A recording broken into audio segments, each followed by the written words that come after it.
안녕하세요. 라면입니다. 9월 9일이고요. 영상을 찍은 지 일주일이 넘었더라고요. 라이브를 포함해가지고. 예, 그 정도로 뭐 텔레그램에 글도 많이 안 쓰고 있고, 딱히 9월 초에 세웠던 계획에서 바뀐 점이 없어서 안 찍은 것도 있고, 그렇다고 해서 뭐 지금 열심히 포지션 많이 왔다 갔다 하면서 먹을 당도 아닌 것 같고, 당이 굉장히 조용하죠. 좀 시간을 죽이면서 보내고 있는 것 같습니다. 네, 여태까지 뭐 9월에 가장 큰 그림은 이런 식으로 가지 않을까라고 했었고 지금도 딱히 크게 바뀐 건 없어요. 근데 이때 이제 하락 기간이 18일이었고 비슷하게 한 번 더 하락을 한다면은 그 다음 어느 순간부터 지금의 반등이 고점이 찍힌 그 이후부터 약 18일 정도 다시 하락이 진행되지 않을까. 기간으로 따지면 그런데 제가 이렇게 올렸다고 해서 딱 요날 9월 11일부터 진행이 된다는 얘기가 아니었죠. 그래서 뭐 저점이 찍히는 날짜 혹은 기간이 제 예전에 피보나치를 찍었을 때 0.382와 0.5 구간이 9월 29일에서 10월 13일의 사이가 될 것 같다. 그래서 최소 여기 그리고 가장 멀리는 이렇게까지도 찍어볼 수 있을 것 같습니다. 근데 지금 반등이 진행되고는 있는데 굉장히 느릿느릿하게 가고 있어서 이 안에서 단기 저점과 고점을 찍어 보면은 이러한 약간의 휩소? 이건 저만의 방식으로 그어 본 거니까 나름 이 채널 안으로 잘 타고 가고 있는 것 같습니다. 근데 이게 지금 나오는 반등이 이렇게 고점을 바로 뚫을 거다라는 생각은 안 가지고 있는 이유에 대해서도 기간이 너무 부족해 보인다. 이 매물대를 뚫을 힘이 지금 이 시간 동안만 진행이 됐기 때문에 시간을 좀 더 써야 되지 않냐. 길을 모으고 올려야 되니까. 그런 관점으로 9월 전체는 조금 재미없는 장이 될 것 같다. 라는 얘기를 했었습니다. 지금도 딱히 바뀐 건 없고. 거기에 더해서, TGA 같은 경우도 클로징 밸런스를 보면은 이게 이제 뭐 숫자로 따지면은 90만까지 올라와야 돼요. 9월 말까지. 그래서 시장에서 언제가 될지는 모르고 어느 날이 될지도 모릅니다. 다만 약속된 날짜에 의하면 9월 말에는 지금부터 최소 2,400억 달러 정도는 시장에서 흡수가 되어야 한다. 이거는 정해진 약속입니다. 그래서 지금 딱히 공격적으로 하지 않고 있는 이유도 이런 횡보장에 잘못 왔다 갔다 거리면 시드 갈리거든요. 이제 경험해 보셨던 분들은 다 아실 거고 시기에 따라서 좀 힘을 많이 써야 되는 그러니까 차트를 열심히 보고 뭐 시장을 열심히 따라가고 해야 되는 시기가 있고 아니면 그냥 통으로 쉬어야 되는 시기가 저는 분명히 존재를 한다고 생각해요. 그래서 어떤 시기에는 과감히 시드를 투입하기도 하고 어떤 시기에는 그냥 통으로 쉬는 게 위아래로 안 갈리는 그런 확률을 높여주는 장이라고 생각을 하는데 현재 저는 쉬어도 되는 장이지 않나라고 생각을 하고 있습니다. 그래서 지금 반등이 저는 최소 115, 115 이상은 넘어갈 거라고 생각은 하고 있어요. 근데도 계속 그렇게 확신함에도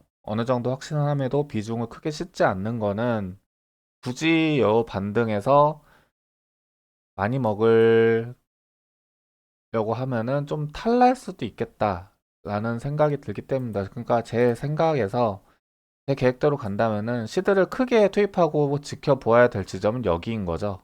지금 여기가 아니라. 이 뒤에는 이제 기간도 충족이 됐고 이 매물대를 다시 돌파할 만한 그 기간적인 시기도 충족이 됐고 한 번쯤은 노려볼 만한 구간이기 때문이라고 생각하기 때문이고 지금 현재 9월은 그런 장을 보고 있지 않다라는 게 큰 그림입니다. 그래서 왜 아직까지 반등이 스멀스멀 오는지는 잘 모르겠습니다. 뭐 그냥 스멀스멀 가고 있는데 반등이 계속 이어질 거라고 생각하는 이유는 몇 가지가 있어요. 근데 일단 위에 숏 커버링 될 물량이 너무 많습니다. 많아도 너무 많아요. 뭐 반대로 말하면은 롱도 많이 진행이 되어 있고 현재 이제 선물 미결제 약정이 굉장히 과열 상태로 알고 있는데 저는 그것을 분배 관점에서 좀 이해를 하려고 하고 있거든요. 예를 들면은 현물을 300개를 갖다 파는데 만약에 이제 마켓 메이커가 있다고 치면은 현물을 1000개를 1000비트를 갖다 판다고 했을 때 해증으로 뭐랄까요? 한 5배 정도로 레버리지를 일으켜서 200 현물 그러니까 다시 얘기할게요. 현물을 1000개를 팔려고 할 때 선물에서 200개로 5배 포지션을 역으로 잡으면은 선물 1000개를 똑같이 팔아낼 수 있습니다. 그런 식으로 이제 선물 미결제 약정이 쌓이는 거라고 저는 이해를 하고 있는데 뭐 어떻게 될지 모르죠. 그래서 제가 보는 입장에서는 현재 이 전체 하락에 대한 반등이 236은 넘었는데 382도 터치를 못했어요. 113.9 정도 나오는데 저는 이제 111.1K, 111.4K 이 0.236을 넘었을 때부터 382는 최소 간다라고 보는 입장이기 때문에 아직 터치를 안 했죠. 그래서 이 반등이 아직 끝나지 않았고 더 지속이 될 거다라고 보는 입장입니다. 뭐 따지고 보면은 이것도 이제 시간론으로 보면은 이 채널 내로 그대로 타고 간다 하면은 0.618까지 간다고 하면 대충 이 정도 상단의 라인이 잡혔을 때겠죠? 9월 20일 정도가 나오겠네요. 그래서 9월 내내 뭐 조금씩 반등이 진행될 수는 있다고 생각을 해요. 아니면은 그 TGA 잔고에 맞춰서 스멀스멀 올라가다가 9월 말쯤에 이런 식으로 하락이 나오든 어느 경우를 보던 간에 지금은 그냥 관망하는 입장에 가깝다라고 보시면 될 것 같습니다. 포지션은 그렇게 생각을 하고 있고 알트들이 안 떨어집니다. 안 떨어져요. 상대적으로 비트가 뭘 어떻게 하든 간에 이더가 지금 지지부진한 것도 있지만 사실 가격적으로는 떨어진 게 없거든요. 그렇다고 하면은 일봉에서 보면은 얘는 추세가 강세 추세가 진짜 대단한 거라고 이해를 할 수가 있습니다. 이렇게 올리고 여기에서 틀어막고 있거든요. 그러니까 이제 뭐 단기 트레이더 입장에서는 이더 와 진짜 오르지도 않고 뭐 개똥 같은 코인 이러지만 사실 큰 차트에서 보면은 이더만큼 강세인 코인이 없습니다 지금. 그래서 저는 조금 떨어져 주길 기대를 하는데 하나도 안 떨어지고 있어서 좀 그래요. 그래서 이 전체에 대한 뭐 관점도 바뀐 건 없고 이 전체에 대한 되돌림이 진행된다면은 현재 236까지 한번 내려왔었고 위에서 236도 안 주고 위에서 버티고 있다. 그리고 요 정도 관점에서 이 기간 사이즈의 관점에서 보면은 현재 236에서 정확히 틀어막고 있다. 382까지 내려온다면은 3800대를 찌르고 주봉에서는 이렇게 마감될 수 있다. 라는 그 대략적인 느낌도 다 전달해 드렸었던 것 같습니다. 이더는 현재 살 생각은 없지만 살 의향이 있다. 언제 그 비트 기준으로 제 생각대로 가줬을 때 만약에 이대로 간다면은 요때 비트가 아닌 이더를 매수를 하겠죠. 그때 이제 비트가 내려왔을 때 이더도 뭐 38이든 0.5든 걸치는 구간이 겹치면은 신뢰도가 더 올라갈 것 같습니다. 솔라나 같은 경우는 제가 최근에 좀 더 팔았는데 뭐 최근 아주 단기적으로 보면은 이더보다 퍼포먼스가 훨씬 좋죠. 좋아 보이는데 큰 관점에서 보면은 이더보다 안 좋습니다. 그러니까 이제 시간에 대한 그 큰 프레임이냐 작은 프레임이냐에 대해서 관점이 확 바뀌는데 이 정도로 쐐기를 계속 그리는 거 보면은 떨어지더라도 이 추세선을 한번 따고 휩소로 내려오지 않을까 싶어요. 네, 저는 이렇게 긴 쐐기를 일봉인데 별로 본 케이스가 없긴 한데 아무튼 전체적인 그림에선 쐐기를 그리고 있는 게 맞습니다. 근데 이게 돌파가 나가면은 그때 뭐 눌림에서 지지가 나오는지 보고 비트도 보고 종합적인 판단을 할 것 같은데 지금 구간에서는 딱히 살 이 메리트를 전혀 못 느끼고 있다는 점 다시 한번 말씀드리고 알트를 보면은 안 떨어져요. 안 떨어집니다. 이게 이제 쐐기라고 하기에도 애매해졌고 제가 이 구간이 키포인트라고 말씀드렸던 이유가 여기가 382였을 거예요 아마. 네, 382에서 우주 방어를 하고 있죠. 정확히 이 구간인데 이 아래로 떨어질까? 그런 생각도 슬슬 드는 것 같습니다. 솔라나랑은 다르게 얘는 차트를 굉장히 좀 좋게 보고 있다. 그래서 알트를 사고 싶은데 비트가 불안하니까 좀 이게 쉽게 포지션을 잡기 어려운 것 같아요. 그래도 좀 더 기다려 보도록 하겠습니다.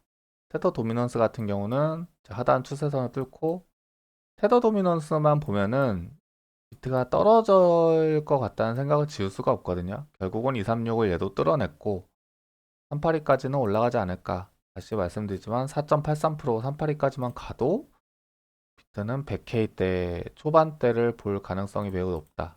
그래서 그냥 기다리고 있다고 생각하시면 될 것 같습니다. 그 와중에 이제 만약에 내려온다면 어떤 알트를 살 것이냐. 일단 가지고 있는 이더나는 계속 들고 가야 되고요. 네, 제 생각에는 알트를 지금 많이 들고 계신다면 이더나는 좀 필수 종목입니다. 지금 그 사이즈를 확장하는 속도가 말이 안 되는데 그게 이제 이더나 가격에 영향을 안 주는 그런 시스템이더라도 얘는 들고 가야 된다고 생각을 해요. 그래서 놓지 않고 있고 물론 제가 산 물량은 거의 없긴 하지만 그리고 솔라나 베타주는 저는 안 살 것 같고요. 그냥 사게 되면 솔라나를 살 것 같습니다. 굳이 베타주 산다면 이더 쪽에서 살 것 같은데 뭐 에이브 같은 거라든가 아발란체 더 아래로 내려가면 하위 종목들이 또 있겠죠. 그런 종목들을 조금 생각을 하고 있습니다. 알트를 많은 종목을 들고 가기보다는 아마 레버리지를 써서 이더를 한 3배 정도로 하는 게 그냥 마음 더 편하지 않을까 생각도 들어요. 어쨌거나 비트보다는 이더가 더 높이 갈 상승폭이 남아있다고 보기 때문에 이제 어디에서 싸게 잘 줍느냐가 관건일 것 같은데 아직까지는 제가 원하는 가격대나 시기에 도달하지 않았다. 그래서 딱히 언급할 게 없습니다. 다만 비트 같은 경우는 여러 번 말씀드렸지만 횡보하는 추세가 점점 짧아지면서 얼마 안 남은 것처럼 보입니다. 예, 먹을 놈이 많지 않다는 얘기죠. 제 생각엔 그렇다는 거고 이제 와서 비트가 제도권에 진입을 다 했고 ETF 안정적이고 비트를 사는 기업도 많고 가격이 많이 안 떨어질 것이다. 차근차근 모아가는 건뭐 말리지 않겠습니다만 지금 올인을 한다라는 거는 그럼 제 입장에서는 그렇게 말씀드릴 수밖에 없어요. 이때 뭐 했냐? 네, 저는 상당히 지금 비트를 사기에는 리스크가 있는 자리라고 생각을 합니다.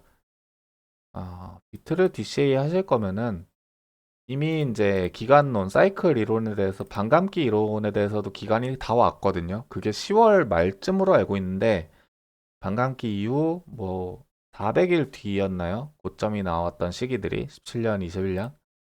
그래서 이번 사이클에 반감기에서 400일 뒤가 제 기억으로는 2025년 10월 어딘가입니다. 그러니까 여태까지 비트 사이클을 따라가면서 하겠다라고 하면은 지금은 DCA를 할 때가 아니라는 얘기입니다. 차라리 1년 통으로 쉬고 그 어딘가부터 DCA를 하는 게 맞지 않을까 생각이 들어요. 저는 시장을 떠날 준비를 하고 있는 사람이지 지금 여기에서 뭘 어떻게 대박을 노리겠다라고 보는 입장이 아니기 때문에 플러스 알파장으로만 생각을 합니다.